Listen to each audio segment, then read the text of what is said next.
अब तारक बशीर चीमा का इंटरव्यू भी आपने मंसूर अली के साथ देखा होगा। ये वो साहब हैं जिन्होंने 1981 में पाकिस्तान इंटरनेशनल त्यारा को अगवा किया गया, उसके बाद इनको जेल से रहा किया गया और ये 9 साल जो है ना अफगानिस्तान में मफरूर रहे। उसके बाद आप देखें कि ये जनाब दोबारा पाकिस्तान में आते हैं, केसेस खत्म होते हैं, उसके बाद ये इलेक्शन लड़ते हैं, फिर इनको जबरदस्ती जितवाया जाता है, फिर ये पार्लियामेंट का हिस्सा बनते हैं, फिर ये बड़ी बड़ी मिनिस्ट्रियां लेते हैं और ये जितने भी दहशत गर्द हैं, ये गद्दार हैं, ये लोग, इनको दोबारा अभी तक ये पार्लियामेंटेरियन बने हुए हैं और ये एस्टेब्लिशमेंट के कंधों पर आकर बैठ जाते हैं और जनाब कहते हैं जी कि हमें ये वाली सीट दे दें, वो वाली दे दें। और जो भी पार्टी आप देखें, इससे पहले ये इमरान खान के आगे पीछे भी भागते रहते थे कि मुझे ये वाली मिनिस्ट्री दे दें, मुझे वो वाली दे दें। अभी ये जो आप उसके बाद चोई शुजात के पीछे भागते रहे, उसके बाद ये अपना नवाज शरीफ से मिनिस्ट्रियां मांगते रहे और अभी भी इनके पास मिनिस्ट्रियां, और इनके बच्चे जो हैं वो भी आप देखिए, उन्होंने जो बावलपुर यूनिवर्सिटी में जो उन्होंने गुल खिलाए हैं, वो भी कैसे इन्होंने उनको अपना जो क्लीन चिटें दी हैं। और ये दहशतगर्द पाकिस्तान पर कब्जा करके बैठे हुए हैं, पाकिस्तान की पार्लियामेंट पर कब्जा करके बैठे हुए हैं। ये तारक बशीर चीमा, वो से अगर गूगल करें तो आपको इसकी सारी हिस्ट्री मिल जाएगी कि ये एक बहुत बड़ा दहशतगर्द है जो पाकिस्तान की पार्लियामेंट के अंदर बैठा हुआ है, जिसका मंसूर अली ने एक बहुत बड़े चैनल पर इंटरव्यू किया और तारक बशीर चीमा बता रहा था जी वो जी मैं तो बड़ी मेहनत करता हूँ, जो भी मिनिस्ट्री मुझे दी जाती है मैं उस पर जी बड़ी मेहनत करता हूँ और मुझे खान साहब भी शाबाश देते हैं। और फिर वो कहता है जी खान साहब के खिलाफ तो आप पहले तो आप बड़ा उनके हक में बोलते थे, तो कहता है जी वो शुरुआत थी, खान करप्ट आदमी है, ये ऐसी बातें कर रहा था तारक बशीर चीमा। और आप देखें कि ये वो लोग हैं कि जिधर भी इनको अपना एस्टेब्लिशमेंट कहती है उसी तरीके के साथ उसी गवर्नमेंट में ये एंट्री डालकर अपनी मर्जी की मिनिस्ट्री लेकर फिर अपनी मनमानी करते हैं। फिर जो दूसरे पार्लियामेंटेरियन उनके अपना जो औरतें हैं उनको ये गालियां देती हैं और बाद में कहते हैं जी कि ठीक है हम आपको भी देख लेंगे कि बीबी आप भी आराम करो। इस तरह की ये हरकतें करते हैं। मैं पूछता हूँ ये इस्लामी जमहूरिया पाकिस्तान में हो क्या रहा है? सारे दहशतगर्द पार्लियामेंटेरियन का हिस्सा बने हुए हैं और आप देख लें कि जितने भी बड़े बड़े दहशतगर्द हैं वो पाकिस्तान की पार्लियामेंटेरियन के अंदर बैठे होते हैं और गरीब आवाम के फ्यूचर के बच्चों के फैसले कर रहे होते हैं और IMF का पैसा लेकर खा रहे होते हैं और उसको बांदर बांट इन्होंने किया हुआ है, जर्नैलों के साथ मिले हुए हैं, बल्कि इनकी बेगमात और उनकी बेगमात उनके भी आपस में रिलेशन है, रिश्तेदार है। रात को ये इकट्ठे बैठे होते हैं, दिन को वो पार्लियामेंट में और वो अपना आर्मी में। उसके बाद जो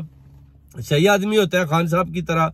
उसके खिलाफ ये सारे मिलकर खड़े हो जाते हैं और नवाज शरीफ जैसे चोर डाकू जो लंदन भागे होते हैं उनको भी वापस लाकर हुकूमत उनके भाइयों के हवाले करते हैं, उनकी बेटी को वजीर आला बनाकर दोबारा गरीब आवाम के ऊपर जुल्म और ज्यादती करने के लिए, फस्तायत पैदा करने के लिए इन लोगों को छोड़ दिया जाता है कि आप पाकिस्तान में आए और जुल्म और ज्यादतियां करें, गरीब आवाम के ऊपर जुल्म करें, अपना जो बच्चों के फ्यूचर है उनको खत्म करें, IMF का पैसा लूटें और दिल खोल कर अपना खून बहाएं और अपने बिजनेस को दिन दुगनी रात तिगनी तरक्की दें और इस कौम और अवाम को भेड़ बकरों की तरह जितना जुल्म होता है आप करें। अगर वो आपकी बात को नहीं मानता तो फिर आप एस्टेब्लिशमेंट के हथकंडे भी यूज करें, उनको भी उनका हिस्सा दें। इस तरह के ये लोग जो है ना काम कर रहे हैं और इन लोगों को लाकर तारक बशीर चीमा जैसे लोगों को भी लाकर दहशतगर्दों को पार्लियामेंट में बिठा दिया जाता है। और जो लोग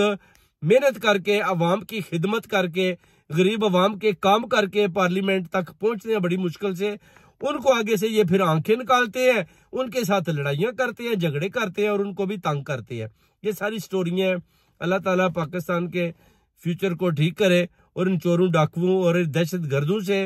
पाक करे ताकि पाकिस्तान दिन दुगनी रात चुगनी तरक्की करे। और खान साहब को बाहर निकालेंगे तो इंशाल्लाह पाकिस्तान का निज़ाम ठीक होगा। अभी 30 मई के बाद उम्मीद करते हैं कि खान साहब बाहर निकल आएंगे। खान साहब जैसे ही बाहर आएंगे मैं उम्मीद करता हूं कि जनरल आसम मुनीर साहब और जितने भी लोग हैं जिनको इन्होंने इस्तेमाल किया वो भी बैक स्टेप हो जाएंगे और अपने अपने दारों की उन हदों में चले जाएंगे जिधर जिधर इन जजों ने उनको डायरेक्शन दी है। पहले तो जस्टिस अतर मानुल्लाह था, अभी दूसरे जज ने भी बोलना शुरू कर दिया है, यानी 1 के 3 हो गए हैं, 3 के 6 और 6 के 9, और वो भी इस्टेब्लिशमेंट के खिलाफ बोल रहे हैं कि ये जो आप कोई शेर भी बोलता है आप उसको भी उठाकर लेके जाते हैं। मैं वो कहता है कि अपना वजीर आजम को उसकी सारी पार्लियामेंट को भी वो कहते हैं कि मैं इनको बुलाऊंगा सुप्रीम कोर्ट के अंदर, उनसे पूछूंगा कि जो आदमी अगवा हुए हैं वो किधर है, उनका जो कौन जिम्मेदार है, वो पीछे कौन सी ताकतें हैं जो इनको उठाती हैं। वो कहते हैं कि सारे सवालात के इस अपना जो प्राइम मिनिस्टर शहबाज शरीफ को भी जवाब देना पड़ेगा, उसके सारी क़यादत को जवाब देना पड़ेगा, क्योंकि मैं पूछूंगा। तो आप बताएंगे कि अगर आप इसी तरह डर और खौफ के साथ चुप करके बैठे रहेंगे तो ये लोगों को उठा उठा कर जेलों में बंद करते रहेंगे, गायब करते रहेंगे, और सारे मुल्क और कौम को, पूरी अदलिया को, पुलिस को, एस्टेब्लिशमेंट को, दारू को, एजेंसियों को, सबको पता कि इन लोगों को उठा कर किधर गायब किया गया है। और ये जब बेचारे हमारे कोई वकील करके सुप्रीम कोर्ट तक पहुंचते हैं तो फिर इनको भी डराया धमकाया जाता है। जैसे रऊफ हसन पर आप देखें कि इन्होंने वो खुसरे बनकर ख्वाजा सराउ के रूप में उनके ऊपर भी हमला किया कि आप अपनी जुबान बंदी बंद करें। उससे पहले भी एक दिन उनके ऊपर अटैक किया गया, मगर वो खामोशी इख्तियार उन्होंने नहीं की। उन्हें बोला कि आप जुल्म कर रहे हैं, आइन और कानून को अपने हाथों में ले रहे हैं, आप आइन और कानून को तोड़ रहे हैं। तो मैं आपको कहता हूं कि आप अपने अपने हदों में रहें, सुप्रीम कोर्ट को आइन और कानून के मुताबिक काम करने दें, आप मुदाखलत करना छोड़ दें। यही बात इमरान रियाज खान साहब ने भी तारिक अशरफी को भी बोली है कि आप मजहबी स्कॉलर हो, आप मजहबी बात करो, आप सियासत से पीछे हट जाओ, आपका सियासत के साथ कोई लेना देना नहीं है। मगर ये लोग कोई मजहब का रंग चढ़ाकर, कोई अपना पाक आर्मी का वर्दी पहनकर, कोई जर्नल की सूरत में, कोई पुलिस की सूरत में इधर उधर से एंट्रियां डाल रहे हैं। जैसे मरियम नवाज को आप देखें कि आईजी पुलिस बनाकर, और जो अनवर साहब सही आईजी हैं वो कहते हैं मैं तो डॉक्टर था और मुझे अपना आईजी बना दिया गया, और मरियम नवाज थी वो वजीर आला पंजाब मुसल्लत की जबरदस्ती, और उसको भी आईजी की वर्दी बनाकर कौम के ऊपर मुसल्लत करने की कोशिश की गई है, जो अपना गलत है। और इनको बार बार पैगाम देते हैं कि अपने आप को ठीक करें, अदारों को, कि आप पीछे हट जाए, मुल्क और कौम की तरक्की के सामने आप इस तरह खड़े रहो, मुल्क को आगे चलने दे, मशत को आगे बढ़ने दे, खान साहब को बाहर निकलने दे। आपको भी पता चल चुका है कि इमरान खान ही आपका आखिरी हाल है। वो अभी आपने अब्दुल सत्तार साहब हैं जो उनने बता दिया है कि आपको इमरान खान कैदी 804 से माफी मांगनी होगी और जाकर माफी मांगनी होगी, और उससे माफी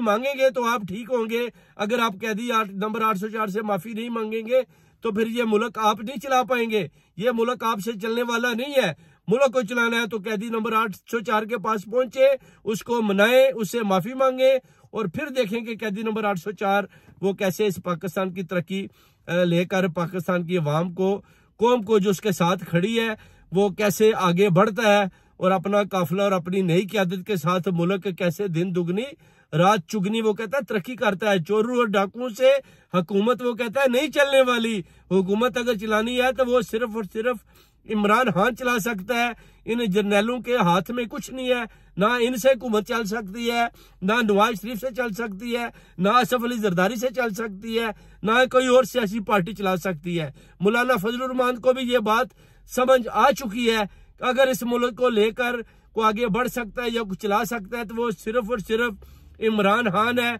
और इमरान खान ही एक ऐसी ताकत है जिसको मगरबी दुनिया के अलावा पूरा एशिया भी मानता है, और हमें चाहिए कि खान का साथ देना ताकि हमारे मुल्क में जो मसाइल हैं वो हल हों। और ये जो कुछ भी हो रहा है, बड़े बड़े लीडरान को मारा जा रहा है हेलीकॉप्टरों में, इस तरह खान साहब को बचा कर रखें और इनको बाहर निकालें और प्राइम मिनिस्टर की चेयर पर इनको बिठाएं। वो कहता है इनका मैंडेट खान साहब के हवाले करें, जो 2-2.5 से कौम ने, अवाम ने अपना कीमती टाइम निकाल कर खान साहब को वोट डाला है, और उसमें वो बड़े अच्छे तरीके के साथ कामयाब हुए। आपको पता है कि खान जीत चुका है, और आपको पता है कि आप खान का वोट चराकर फॉर्म 47-45 के जरिए भी कामयाब होकर भी नाकाम हो चुकी है। तो ये बार बार कौम पैगाम देती है, ओवरसीज कम्युनिटी भी पैगाम देती है कि खान साहब के हवाले हुकूमत की जाए, ताकि खान साहब हुकूमत को अच्छे तरीके के साथ देखें और चलाएं। आप जितनी देर उनको बंद रखेंगे, पाकिस्तान इसी तरह उनकी खस्ता हालत होती जाएगी, और गुर्बत की लकीर से जो अपना गुर्बत की लकीर से नीचे जो है अवाम वो अपना जिंदगी बसर कर रहे हैं। और अगर आप चाहते हैं कि पाकिस्तान का फ्यूचर ब्राइट हो तो खान साहब को जल्दी जल्दी बाहर निकालें ताकि वो मुशत का हाल ठीक करें। बहुत बहुत शुक्रिया भाइयों।